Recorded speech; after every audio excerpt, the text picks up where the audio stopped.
Bonjour Emmanuel Morel. Bonjour Monsieur Rivière. C'est donc ce soir qu'Emmanuel Macron va s'exprimer à l'issue du grand débat. Il va apporter sa réponse, c'est le terme qu'il a employé. Peut-il, selon vous, ce soir, mettre un terme à la crise? Non mais c'est une opération de communication. Depuis le début, M. Macron essaye de faire diversion et de gagner du temps.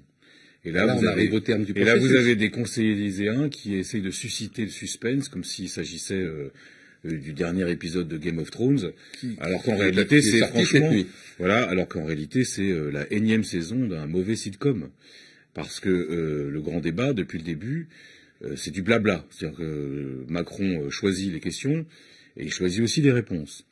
Et j'entendais, je crois hier, la porte-parole du gouvernement qui disait, l'ISF, on n'en parle pas, alors que c'est quand même un sujet qui est revenu maintes fois dans le mouvement des Gilets jaunes. Le SMIC, on n'en parle pas, alors que c'est revenu maintes fois. Ce qui se passe dans la fonction publique, regardez, il y a une mobilisation de la fonction publique hospitalière, on n'en parle pas.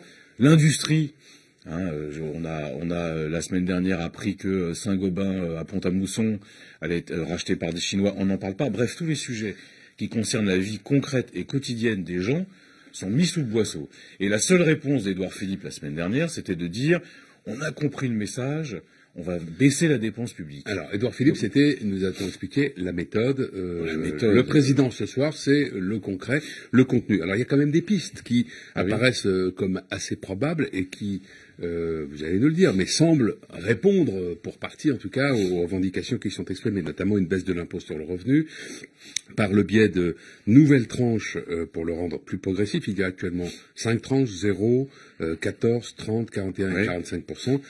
Deux nouvelles tranches à 5 et 10% seraient instaurées de manière à faire donc payer moins en bas du barème. Ça va dans le sens de ce que défend par exemple. Il en veut beaucoup plus, Jean-Luc Mélenchon. Il en propose 14, mais enfin, 7 c'est toujours mieux que 5, non? Bon, ça, d'abord, vous me l'apprenez, mais surtout la première chose, c'est est-ce que oui ou non, ils rétablissent l'impôt sur la fortune? Non.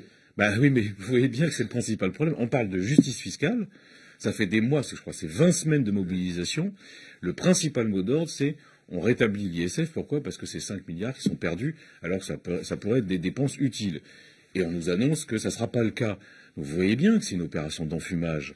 De la même façon, j'ai entendu ce matin, là, sur votre antenne, on parle des retraites. Mais sur les retraites, c'est la cacophonie générale, parce que on va peut-être réindexer des petites pensions, et en même temps, on nous dit que on va reculer l'âge de la retraite. Monsieur Darmanin lui-même avouait sur une radio du service public il y a peu de temps qu'il envisageait d'aller jusqu'à 65 ans.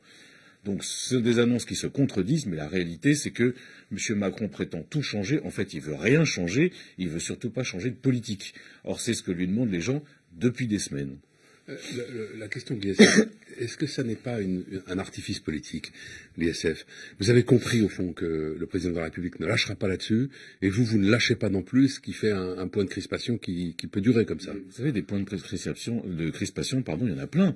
Parce que je vous parle de l'ISF, je pourrais vous parler de la privatisation d'aéroports de Paris, ou de celle de la Française des Jeux.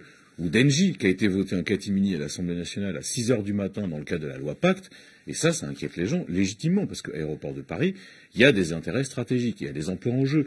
Donc moi, je ne me focalise pas sur l'ISF, je pourrais vous parler de bien d'autres sujets sur lesquels le gouvernement n'est pas à la hauteur. Regardez, les sujets industriels. BIC qui délocalise, Alstom qui est menacé. Et M. Le Maire, qu'est-ce qu'il fait? Il vient devant l'Assemblée chaque semaine, il déplore, et puis il fait rien. Donc c'est un gouvernement qui ne fait rien sur les sujets essentiels et qui fait essentiellement de la com. Donc M. Macron pense une fois de plus qu'il va intéresser les Français avec une émission à suspense ce soir. La réalité, c'est qu'ils ne répondent pas aux attentes des gens. On va parler un peu des européennes, puisque on peut supposer qu'après l'intervention du chef de l'État, dans les prochains jours, la campagne européenne prendra toute sa place dans le débat public. Dire que nous, on est déjà en campagne depuis oui, longtemps. Mais enfin, le grand débat occupe beaucoup de place, peut-être un peu aux dépens de la campagne européenne. C'est pour ça que je pense que M. Macron voulait faire diversion et gagner du temps, parce que le jour où on va avoir Madame Loiseau tous les jours sur les plateaux télé pour nous expliquer le programme de la République en marche, vous allez voir que ça va leur poser de sérieux problèmes, à la fois sur le fond et sur la forme. La France insoumise reste sur la ligne de Jean-Luc Mélenchon pendant la campagne présidentielle de 2017, c'est-à-dire qu'il y a un plan A qui est, je cite, c'est tenir les promesses de l'Union sociale, de l'Europe sociale qui lutte contre le dumping fiscal et social. Si ça ne marche pas, il y a un plan B qui consiste à instaurer, là je cite à nouveau, un rapport de force pour renégocier les traités et désobéir d'obéir aux dispositions qui nous posent problème, à commencer par les 30% de déficit. Est-ce que désobéir, c'est sortir? En tout cas, désobéir, c'est contribuer à créer un rapport de force. Oui, le constat. Il faut aller au bout. Il faut aller au bout. Je vais aller au bout. Je vais aller au bout. Parce que si vous êtes sur un stade de football et qu'à un moment donné vous décidez que vous prenez le ballon à la main, vous êtes sorti parce que vous respectez plus les règles. Mais non, mais on n'est pas sur un stade de football. Oui, mais enfin bon, j'ai l'image. L'image, c'est simple. L'idée qu'on se faisait de l'Europe, c'est une union des peuples et des nations qui coopèrent. D'accord? On se rend compte de quoi depuis à peu près 20 ans? C'est la coopération, la concurrence généralisée. On n'est pas d'accord et on estime que ça lèse à la fois les peuples et singulièrement notre pays, la France, au détriment, par exemple, de l'hégémonie allemande. À partir du moment où on n'est pas d'accord, on remet en cause la structure existante. La structure existante, c'est les traités. Les traités, elles instaurent des choses qu'on ne peut pas remettre en cause, notamment la concurrence libre et non faussée, la libre circulation des capitaux, le libre-échange. On n'est pas d'accord. Dans ce cas-là, il faut promouvoir la désobéissance. Oui. Je vous donne un exemple. Les aides d'État. Aujourd'hui, les aides d'État sont interdites par l'Union européenne. Récemment, la France a été rappelée à l'ordre par la Commission parce que la Commission estimait que les aides françaises au logement social étaient trop importantes. Et qu'est-ce qu'on fait? On baisse les bras? Non. On dit c'est pas possible. Donc oui, il faut promouvoir une forme de désobéissance, créer un rapport de force, intéresser d'autres pays et d'autres partis à créer un mouvement. Et puis, mais il n'y a pas que ça. Est-ce que oui ou non, les vraies questions dans ce débat, c'est est-ce que oui ou non on veut protéger l'industrie, l'agriculture, les savoir-faire européens?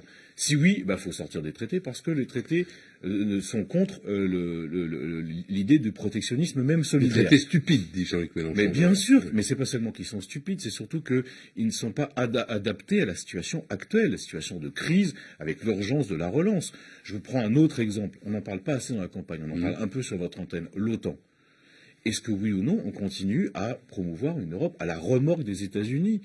On dit que c'est l'Europe de la paix, mais en réalité, c'est l'Europe de la guerre. Chaque mois, au Parlement européen, on vote des résolutions exclusivement hostiles à la Russie. Est-ce que c'est ça, ce qu'on veut comme politique étrangère et diplomatique de l'Union européenne? Non.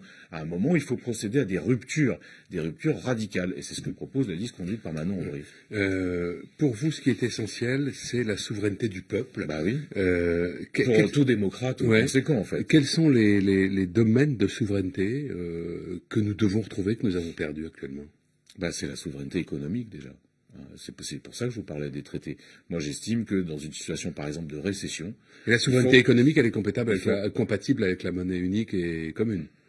Bien sûr, à partir du moment où la monnaie unique, là encore, c'est un outil au service de politique économique et c'est pas une fin en soi.